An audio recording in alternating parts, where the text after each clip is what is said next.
Alô, você! Estamos no Nexo Causal, parte 4. Nós já vimos o 1, 2, o 3 e agora vamos ver a parte 4. Muito importante. Se segure aí na sua poltrona, porque essa parte 4 é formidável.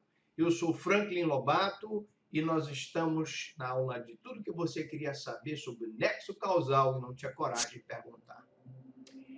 Causas absolutamente independentes.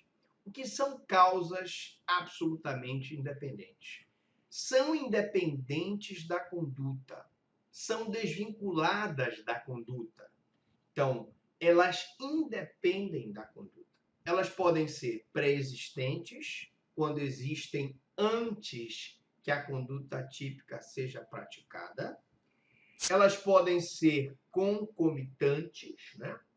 E podem ser supervenientes. Dê um exemplo de uma causa absolutamente independente. Causa absolutamente independente. Antes da conduta, o agente atira em alguém que vem a falecer pouco tempo depois, não em consequência dos ferimentos recebidos à bala, mas porque antes ingerira veneno. Ora, se ele morreu de envenenamento, a pessoa que deu o tiro responde pela tentativa de homicídio. Mas se ele morreu de envenenamento, o agente que o envenenou vai responder pelo homicídio por envenenamento. Já as causas absolutamente independentes, concomitantes, são aquelas que atuam ao mesmo tempo da conduta. Então, o agente fere alguém no momento em que este vem a falecer exclusivamente por força de um colapso cardíaco. Causas concomitantes, quando atuam ao mesmo tempo da conduta. O agente fere alguém no momento em que este vem a falecer exclusivamente por um colapso cardíaco. Imagine, por exemplo, o cidadão que, ao ser agredido, ao ser lesionado, tem aquele susto e vem a falecer exclusivamente por um colapso cardíaco. Aí nós teríamos uma análise das concausas. Eu tenho o cidadão que apenas tinha a intenção, a finalidade de lesioná-lo, portanto, uma lesão corporal, e o ataque cardíaco que veio a gerar a sua morte. Nós teríamos aí um crime pré-ter-doloso, em que o acontecido foi além do querido. Ele queria apenas lesionar o cidadão e acabou provocando a morte, já que o cidadão concomitantemente teve um ataque cardíaco. E as causas absolutamente independentes, nós temos as causas absolutamente independentes supervenientes, quando atuam depois da prática da conduta.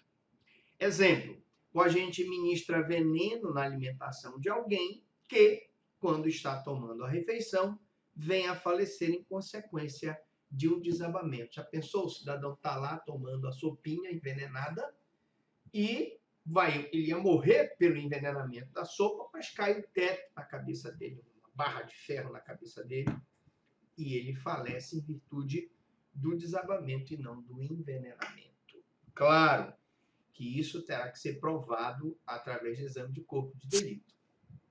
Então, vamos explicar bem, porque isso poderá ser pergunta de prova.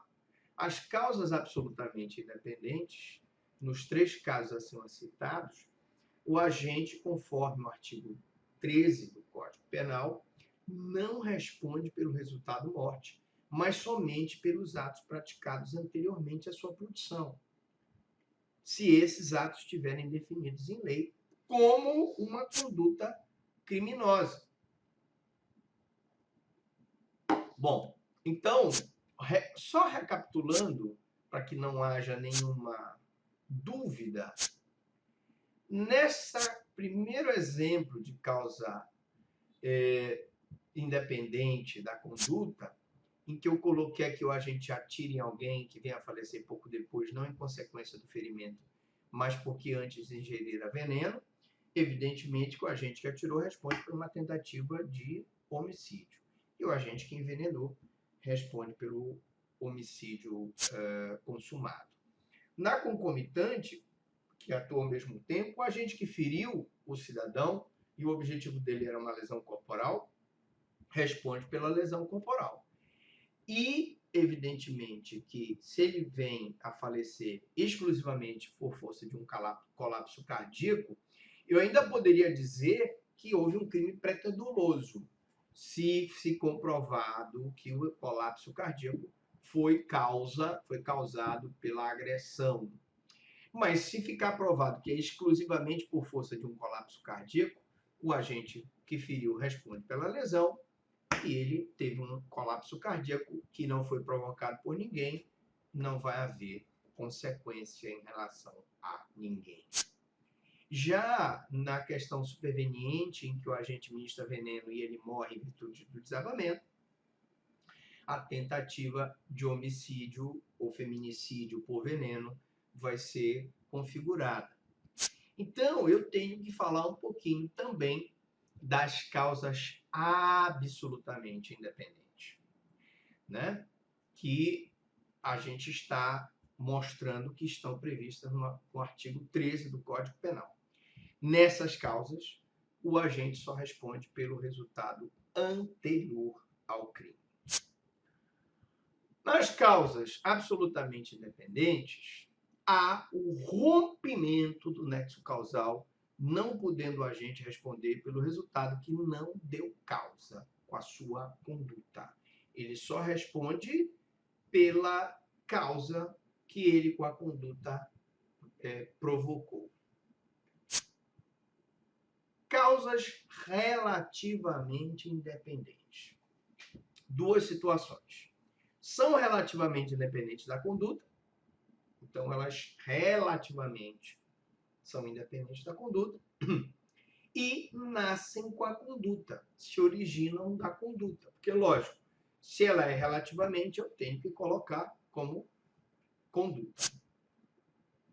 Causas relativamente independentes. Aqui veremos as hipóteses em que a incidência de certas causas independentes, em maior ou menor proporção, podem apresentar conexão com a linha de desdobramento causal e, portanto, iniciada pela conduta do agente. Dizemos que são relativamente independentes porque elas aparecem e funcionam em função da conduta anterior do agente. Bom, relativamente independente é porque ela relativamente tem relação com a conduta anterior. Vamos falar da primeira, porque a gente vai falar nessa aula das pré-existentes, concomitantes e supervenientes relativamente independentes. Nós falamos das absolutamente independentes. Pré-existente. Olha o exemplo aqui. Um sujeito tem hemofilia. Após uma discussão, um indivíduo saca de uma faca, lhe corta o braço. O sujeito com hemofilia sangra até morrer e, portanto, o agente que lhe deu a facada tinha a intenção de lesionar, mas, por conta da facada, o cidadão não consegue coagular e, portanto, morre. Aí eu teria um crime preterdoloso em que o acontecido foi além do querido, ele queria lesionar e o agente veio a falecer em virtude da hemofilia, causa preexistente relativamente independente. Na próxima aula, nexo causal 5, nós vamos falar das concomitantes. Alguma dúvida, alguma pergunta?